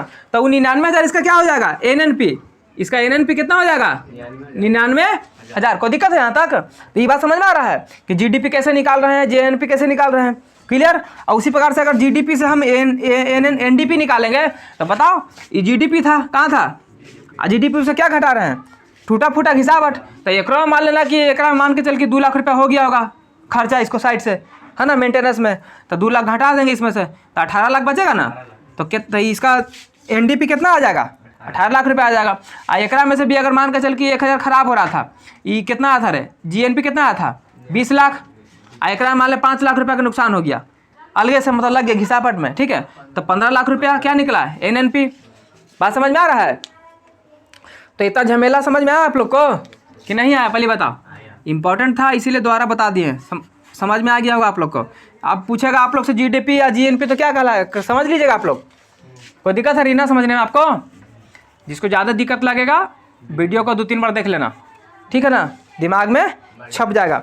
कोई दिक्कत यहाँ तक है नहीं, तो इसको उतार फट से, इसके बाद हम आप लोग को बताएंगे प्रति व्यक्ति आय के बारे में, ठीक है। चलिए उतारिए आराम से। चलिए तो हम लोग क्या क्या पढ़ लिए अभी तक। प्राथमिक क्षेत्र, द्वितीयक क्षेत्र, तृतीयक क्षेत्र पढ़ चुके हैं। प्राथमिक क्षेत्र को हम कृषि क्षेत्र कहते हैं, है ना, और तृतीयक क्षेत्र को ही सेवा क्षेत्र कहते हैं। सबसे ज़्यादा राष्ट्रीय आय में कौन योगदान देता है, सेवा क्षेत्र देता है, और सबसे कम कौन देता है, प्राथमिक क्षेत्र देता है। उसके बाद हम आप लोग क्या बताएं, राष्ट्रीय आय के बारे में बताएं। राष्ट्रीय आय किसे कहते हैं, किसी भी देश के अंदर एक वर्ष, हाँ किसी भी देश के अंदर एक साल में जो आय होता है, जो एक किसी भी देश के अंदर एक साल में कुल आय को क्या कहते हैं, राष्ट्रीय आय कहते हैं, ठीक है ना। ये सब पढ़ा चुके हैं। उसके बाद बता थे कि राष्ट्रीय आय को कितने वैज्ञानिकों ने, कितने अर्थशास्त्रियों ने बांटा, अपना परिभाषा दिया 3। कौन कौन, पहला था कौन, अल्फ्रेड मार्शल, दूसरा था प्रोफेसर पीगू, तीसरा कौन था, प्रोफेसर फिशर। और अल्फ्रेड मार्शल के हिसाब से क्या था कि श्रम और पूंजी, है ना, संसाधन पर श्रम पूंजी का उपयोग कर देंगे ना, तो वहाँ से जो वस्तु और सेवा का जो उत्पादित मूल्य होगा उसी को क्या बोला कि राष्ट्रीय आय होगा। लेकिन जो पीगू आया था बोला कि ये तो ठीक है, ये तो होना चाहिए, साथ में जो विदेश से प्राप्त आय है उसको भी जोड़ दो, तो उसके हिसाब से वो हो गया। उसके बाद बोला जाता है क्या हमारा, फिशर कहता है कि नहीं, कि हमारे देश में जो भी कुल खर्च है उसको जोड़ दो, तो क्या हो जाएगा, राष्ट्रीय आय निकल जाएगा। यहाँ तो बता देते हैं। उसके बाद हम आप लोग को बताया जीडीपी, ग्रोस डोमेस्टिक प्रोडक्ट। उसके बाद हम आप लोग को बताया क्या, NDP, national domestic product. GDP में से अगर घिसावट को घटा देंगे तो क्या निकल जाएगा, एनडीपी निकल जाएगा। उसके बाद हम आप लोग को क्या बताते हैं ऊपर में ले आकर के, बताते हैं हम GNP, gross national product, gross national product, और उसमें से हम घटा देंगे क्या, घिसावट को घटा देंगे तो क्या निकल जाएगा, एनएनपी, नेट नेशनल प्रोडक्ट। कोई दिक्कत यहाँ तक नहीं। जीडीपी क्या होता है, तो देश के अंदर एक साल में जितना भी आय होगा वो क्या कहला जाएगा, जीडीपी। इसमें विदेशी आय को जोड़ेंगे, नहीं जोड़ेंगे। हमारे देश के अंदर चाहे वो विदेशी दुकान हो या भारतीय दुकान हो, कोई भी हो, उसका सब पैसा जोड़ लेंगे, लेकिन बाहर वाला का पैसा नहीं जोड़ेंगे। कहा ना छोटू बाहर जाकर कमा रहा है, पैसा जोड़ेंगे, नहीं जोड़ेंगे, मारेंगे मुंह में। तो हम अभी क्या बोले तुमको, हम क्या बोलेंगे, जीडीपी में नहीं जुड़ता है, वो जोड़ता है जीएनपी में। जीएनपी में, जीडीपी में जो अंदर भारत है, भारत के अंदर ये विदेशी कंपनी है, भारत कंपनी है, तो ये जीडीपी में दोनों आ जाएगा, जुट जाएगा। लेकिन जीएनपी की बात करेंगे, ये छोटुआ कमा रहा है तो एक नहीं जुटेगा, एक जीडीपी में। लेकिन जब जीएनपी में आएंगे तो ये छोटुआ के भी जोड़ेंगे, क्या कि भारत भेज रहा है, ये अपन वाला भी जोड़ेंगे, भारत वाला भी, लेकिन इसको ये जीएनपी हो गया। बात समझ में आ गया? चल यहाँ तक पढ़ा चुके हैं ना। अब हम पढ़ेंगे प्रति व्यक्ति आय के बारे में। किस बारे में पढ़ेंगे? उतार ले रहे हैं लड़की, हैं साफ कर दें। चलो क्या पढ़ेंगे अब हम? प्रति व्यक्ति आय। हम प्रति व्यक्ति आय किसे कहते हैं? ध्यान से देखो, प्रति व्यक्ति आय बराबर क्या होता है? तो प्रति व्यक्ति आय बराबर होता है क्या है कि किसी भी देश के हाँ राष्ट्रीय आय में कुल राष्ट्रीय आय, कुल राष्ट्रीय आय आय बटा कुल जनसंख्या। कोई दिक्कत है? नहीं। ये हो गया प्रति व्यक्ति आय का क्या निकालने का तरीका कि किसी भी देश, कोई भी देश है उसका प्रति व्यक्ति आय हम कैसे निकालेंगे। जैसे हमारा भारत देश है, उसका प्रति व्यक्ति आय कैसे निकालेंगे कि भारत का प्रति व्यक्ति आय कितना कमाता है, चाइना वाला कितना कमाता है प्रति व्यक्ति आय, अमेरिका वाला कितना कमाता है। तो क्या करो, उसके कुल राष्ट्रीय आय, जो उसका कुल राष्ट्रीय आय है, राष्ट्रीय आय बोले तो एक साल में जितना वो कमा रहा है, वो देश एक साल में जितना कमाई कर रहा है, जितना आय ला रहा है, कुल आय को क्या कहते हैं? राष्ट्रीय आय। तो उसका ऊपर रखो कुल राष्ट्रीय आय को, और वहाँ का कितना जनसंख्या है टोटल, उसको नीचे रखो, भागा मार दो, क्या निकल जाएगा? प्रति व्यक्ति आय। तो इसका क्या प्रभाव होता है? किसी भी देश में, किसी भी देश के राष्ट्रीय आय में, किसी भी देश के राष्ट्रीय आय में कुल जनसंख्या से भाग देने पर, कुल जनसंख्या से भाग देने पर, तो भागा देगा तो कुछ ही प्राप्त होगा, भागफल, कुछ ही प्राप्त होगा, भागफल। तो कुल जनसंख्या से भाग देने पर प्राप्त भागफल को क्या कहते हैं रे? प्रति व्यक्ति आय कहते हैं। सिंपल है, लिख दो खाली इसी को। लिख कि किसी भी देश में, किसी भी देश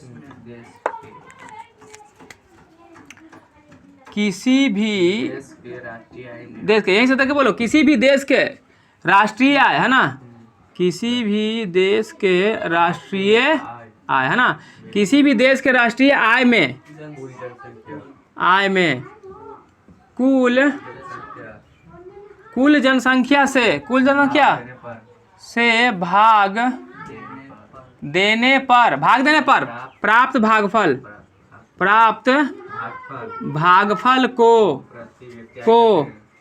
उस देश का क्या कहते हैं?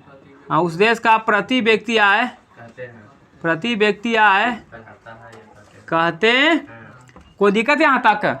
और आपको बताते चले कि किसी भी देश के प्रति व्यक्ति आय से ही आपको पता चल सकता है कि वो देश कितना विकसित है।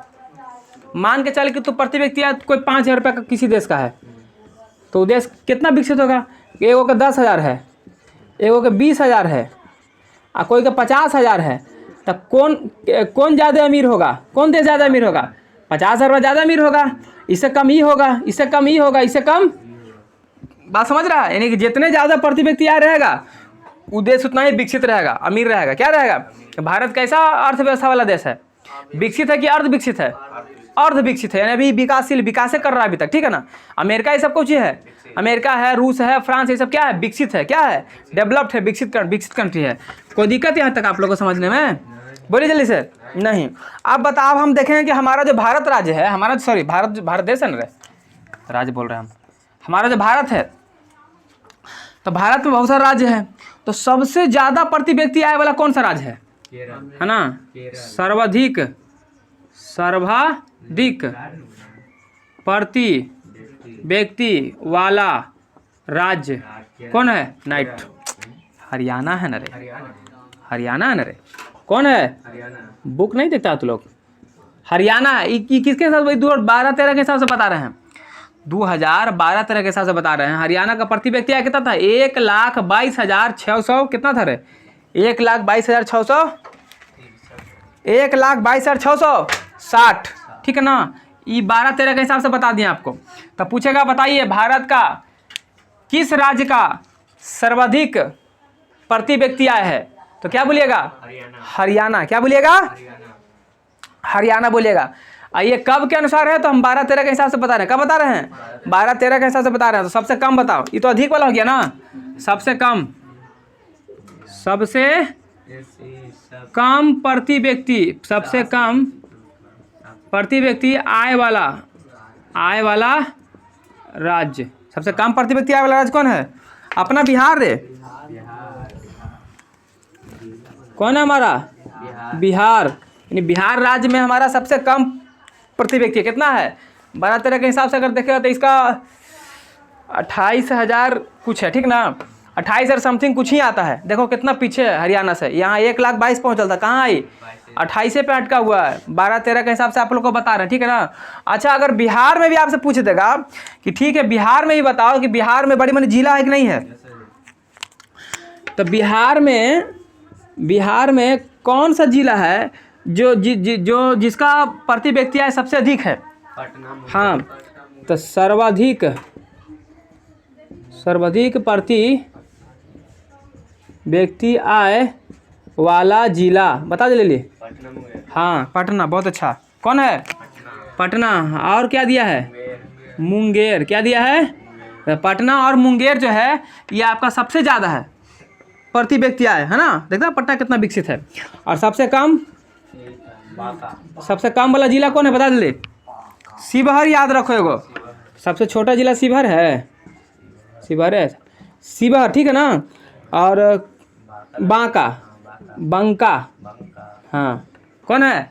सबसे कम है। कहाँ का? तो पूछा भी है कि सर्वाधिक प्रति व्यक्ति आय वाला जिला बिहार का कौन सा जिला है जो सर्वाधिक प्रति व्यक्ति आय है? जिसका पटना या मुंगेर, कोई देगा ऑप्शन मार देना। सबसे कम प्रति व्यक्ति आय वाला जिला बिहार में तो बंका या शिवहर। सबसे अधिक भारत का राज्य जिसका प्रति व्यक्ति आय ज़्यादा है हरियाणा। और सबसे कम प्रति व्यक्ति आय वाला राज्य बिहार। यहाँ तक किसी को दिक्कत, कोई परेशानी? एक चीज़ याद रखना, प्रति व्यक्ति आय को ही हम औसत आय भी बोलते हैं। प्रति व्यक्ति आय को ही क्या बोलते हैं?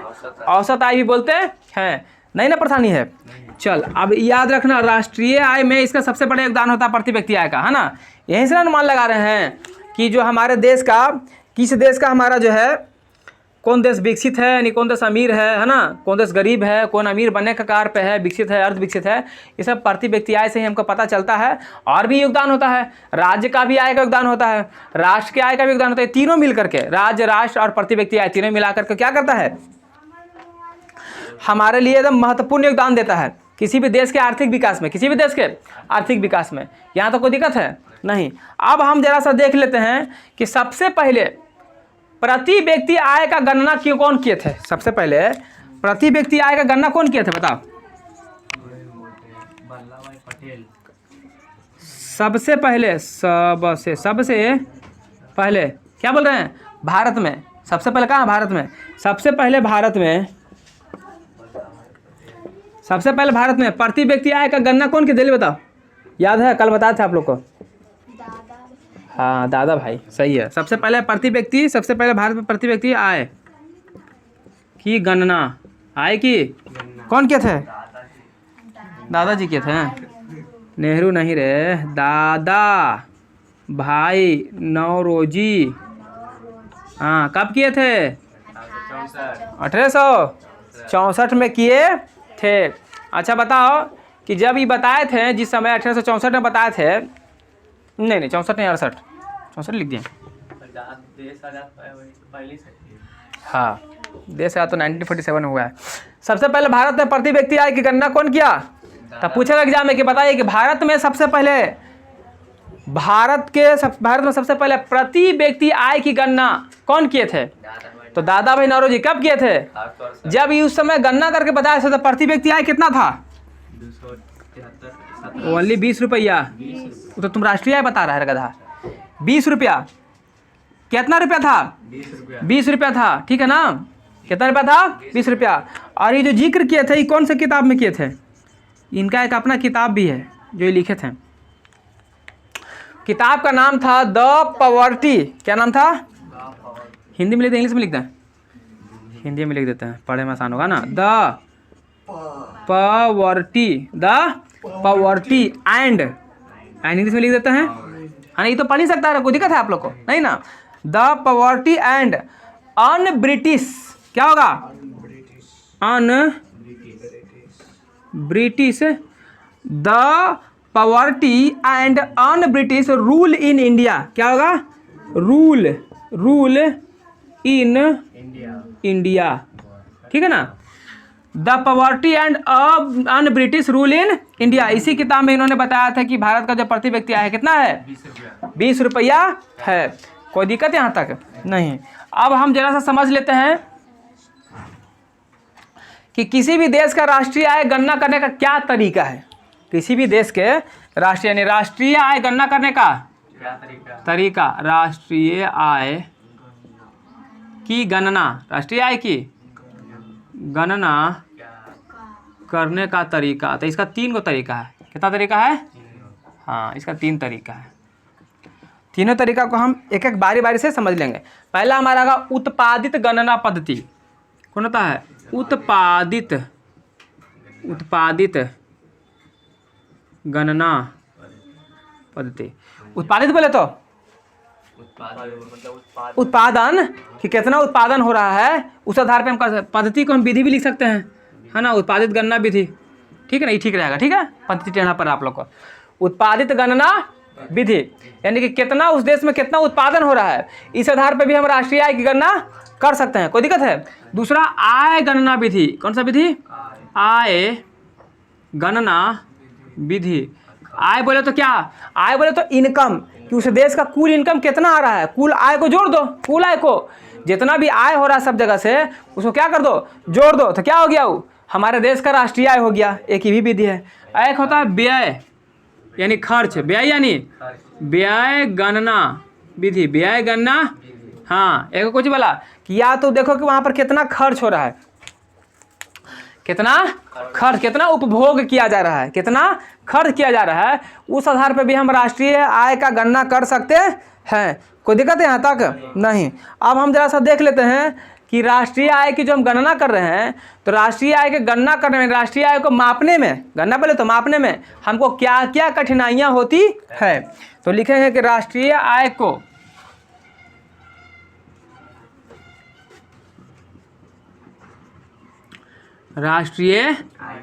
आय को मापने में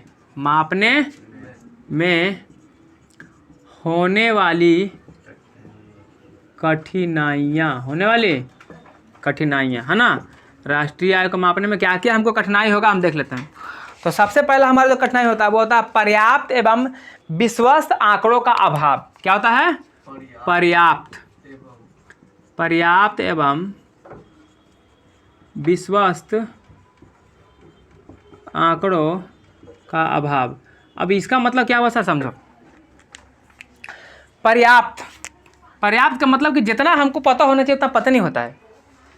विश्वस्त कहने का मतलब है कि तुम लोग कभी ये जाति प्रमाण पत्र आय वगैरह बनाने गया है, जाता है ना। तो जब तुम लोग आय प्रमाण पत्र बनाने जाता है तब पूछता है वो कि बताइए जी आपका सालाना इनकम कितना है पिताजी का। तो मान के चलो सालाना इनकम तेरे पापा का 5 लाख रुपया है, तो वहाँ झूठ बोलता है। कोई कहता है कि हम तो गरीब आदमी ही, हमारे पापा तो 5,000 के महीना कमावा थी। सर जी मुश्किल से 50-60 हज़ार रुपया होता है ना। तुम झूठ बोला कि नहीं बोला? तो तू झूठ बोला, 5 लाख रुपये तेरे पापा कमा रहे हैं, तो बोल दिया कुछ कि 50,000, तो 4.5 लाख तो बेमानी कर लिया ना रे। तो 4.5 लाख रुपये घट ना गया राष्ट्रीय आय। बात समझ में आ रहा है? तो तोरा ऐसा कितना करता है सब, जनगणना करे घर में आता है तो पूछता है कि कितना कमाते हैं साल में जी। मजदूरी करा ही सर जी, कितना कमा भाई, वही 40-50 हज़ार रुपये कमाते हैं। फिर वहाँ भी झूठ बोल रहा है, झूठ बोल रहा है ना। तो राष्ट्रीय आय कम है ना जुटेगा। बात समझ में आ रहा है? राष्ट्रीय आय कम जुटेगा तो लोग यही समझ में आएगा सरकार को कि अच्छा हमारे देश का प्रति व्यक्ति आय बड़ी कम है, सब इतने तक कमा ही रहा है। समझ में आ रहा है बात लोग को? तो पर्याप्त आंकड़ा नहीं मिलता है, तो ये दिक्कत वाला बात है। राष्ट्रीय आय को मापने में कठिनाई को हुआ कि नहीं हुआ? बात को समझ में आ रहा है आप लोगों को? हाँ सर समझ में आ रहा है। दूसरा पॉइंट देखो, दूसरा पॉइंट हमारा हो जाता है दोहरी गणना की संभावना। कौन सा? दोहरी गणना की संभावना। अभी दोहरी गणना की संभावना क्या है समझ लो। जैसे मान के चलो कोई वकील है, क्या है? वकील का वेतन है कितना? 30,000 रुपया। कितना है? 30,000 रुपया, ठीक है ना। 3,000 लिख दिया का, अच्छा 30,000। चल वकील का कितना है वेतन? 30,000 रुपया। तो वकील लोग देखता है अपने को चमचा रख ले रहता, मुंशी नहीं रखता है। तनी पानी लावे लगे तो तनी पेपर जहाँ साइन करा के लिया तो एक रख लिया रखता है ना। तो वो एगो अपना चमचा रख ले है, कुछ रख ले, मुंशी रख ले है, असिस्टेंट जिसको बोलते हैं इंग्लिश में, है ना। अब मुंशी रख ले, ओकरा मान के चले अपन पैकेट से 5,000 रुपये देता होगा, अपन सैलरी में से देता है ना। अब जब देखो कभी अगर सैलरी कर सॉरी गणना जनगणना सर्वे करने वाला कोई आएगा तो वकील से भी मिलेगा कितना पैसा कमाते हैं जी, तो कहेगा हम 30,000 कमाते हैं। कितना कमाते हैं? आई अगर चमचाबों के पास जाएगा, कहेगा तुम कितना कमाते हो, कहेगा हम तो सर 5,000 कमाते हैं।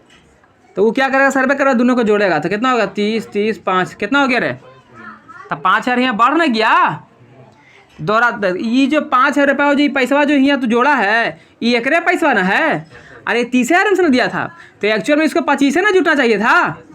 बात समझ रहा है? 5 यहाँ जुटता था ना 30 होता, लेकिन ये कुछ क्या 30 एनू जुट गया, 5 एनू जुट गया, यानी एक पैसा 5 ई वाला भी, यही 5 यहाँ से उठ के आया था, दोनों जगह जुट गया तो पैसा बढ़ गया, तो दोहरा गणना न हो गया। तो दोहरा गणना ये भी दिक्कत वाला बात है। तो ये कहता है कि दोहरी गणना की संभावना इस प्रकार क्या हो रहा है, दोहरा गणना हो रहा कि नहीं हो रहा है, तो दिक्कत हो रहा है ना, राष्ट्रीय आय को एग्जैक्ट मापने में दिक्कत हो रहा है। अब एक होता है मुद्रा विनिमय प्रणाली, 3 नंबर में होता है हमारा मुद्रा विनिमय, मुद्रा विनिमय प्रणाली का अभाव, प्रणाली का अभी क्या होता है सर, वो समझा दो लगले। मुद्रा विनिमय प्रणाली, मुद्रा का मतलब होता है पैसा। तो बहुत सा चीज़ तो ऐसे भी देखते हैं कि तुम लोग क्या करता है कि पैसा वैसा देकर तो खरीद लिया, तब कोई सामान जैसे कि लिया तुम, जैसे मान के चलो मोबाइल खरीद गए मार्केट में, तो मोबाइल खरीदे तो पैसा देकर खरीदे, तो पैसा तो नज़र में आ गया, वो तो जाकर जुट जाएगा, राष्ट्रीय आय में जुटेगा ना।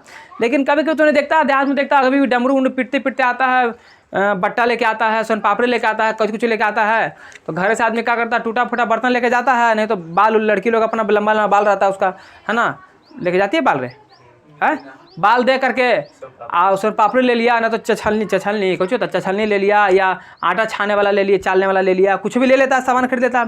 तो पैसा दिया हुआ, सामान के बदला सामान दो, सामान लो, तो पैसा नहीं दिया, पैसा दिया रहे तो लेकिन सामान तो ट्रांसफर हो रहा है, इन्होंने जा रहा है, तो उस कंडीशन में क्या हो रहा है, उस कंडीशन में फिर उसमें भी दिक्कत होगा कि नहीं होगा, पैसा नहीं दिया तो जुटेगा, वो नहीं जुटेगा। जहाँ पैसा दिया तो जुट जाएगा, लेकिन जहाँ सामान के बदला सामान, तेरे पास चावल है, पास गेहूँ है, चावल दे दो गेहूँ ले लो, कोई दिक्कत, समझ में आ गया यहाँ तक।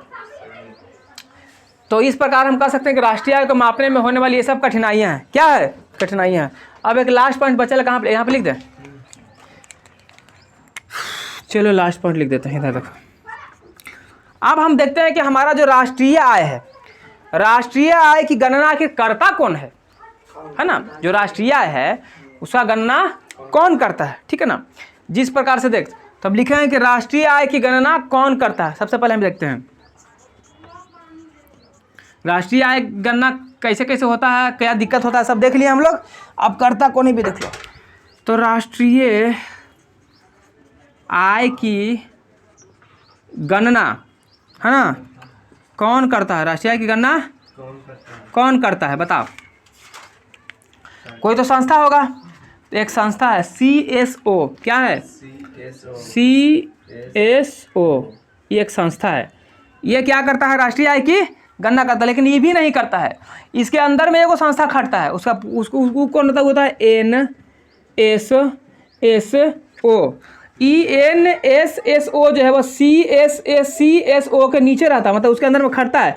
जैसे मान के चलो कि मालिक हो गया, क्या हो गया, तो मजदूर लोग नीचे रहता है ना काम करने वाला, तो ये मालिक है, ये कौन सी है, मजदूर है, यानी इसके अंदर में ये खटता है। यानी कि ये राष्ट्रीय आय की गणना कौन करता है, गणना कौन करता है, यही करता है कौन, NSSO। तो पूछेगा कि राष्ट्रीय आय की गणना कौन करता था, लिखेंगे मारेंगे आंसर में NSSO। अगर NSSO नहीं दे ले रहेगा तो क्या मार देंगे CS। कोई दिक्कत यहाँ तक है। अब कभी कभी इसका फुल फॉर्म भी पूछ देता तो भी देख लो कि CSO का फुल फॉर्म क्या होता है। CSO का क्या होता है फुल फॉर्म, तो C for central, C for central, और S फॉर होता है स्टैटिकल। क्या होता है स्टैटिकल, SASTICAL, ठीक लिखा ना रे, स्टैटिकल। क्या होता है, गलती लिखा गया का, स्टैटिकल लिखा गया है, STAS स्टैस, है ना, STATICAL, है ना, statical. Organisation, O organisation, organisation है ना, organisation. Central statical organisation, central statical organisation. Central का हिंदी में क्या बोलते हैं, इसको बोलते हैं केंद्रीय, क्या बोलते हैं, केंद्रीय। और स्टैटिकल का बोलते हैं सांख्यिकी, क्या बोलते हैं, सांख्यिकी, सांख्यिकी।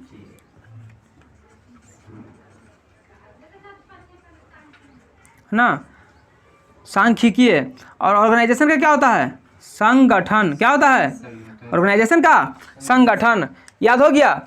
एक और कौन बच गया, NSSO, N for national, N for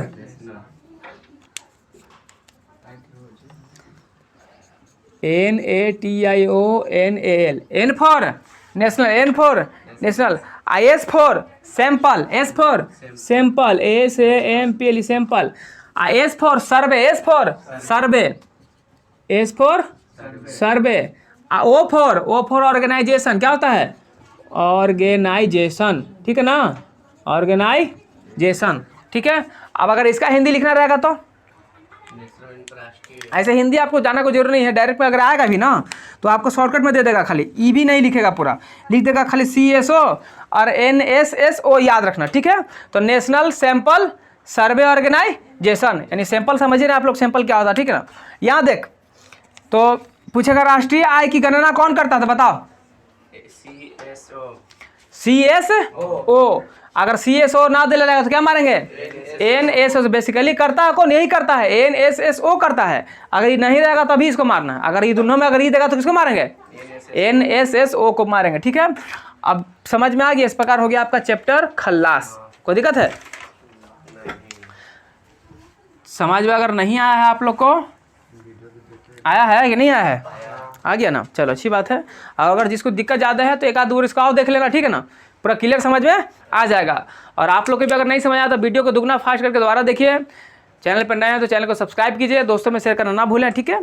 और क्लास अच्छा लगा तो प्यारा सा कमेंट दीजिए। तो चलिए मिलते हैं तब तक नेक्स्ट वीडियो में, तब तक के लिए जय हिंद, जय भारत।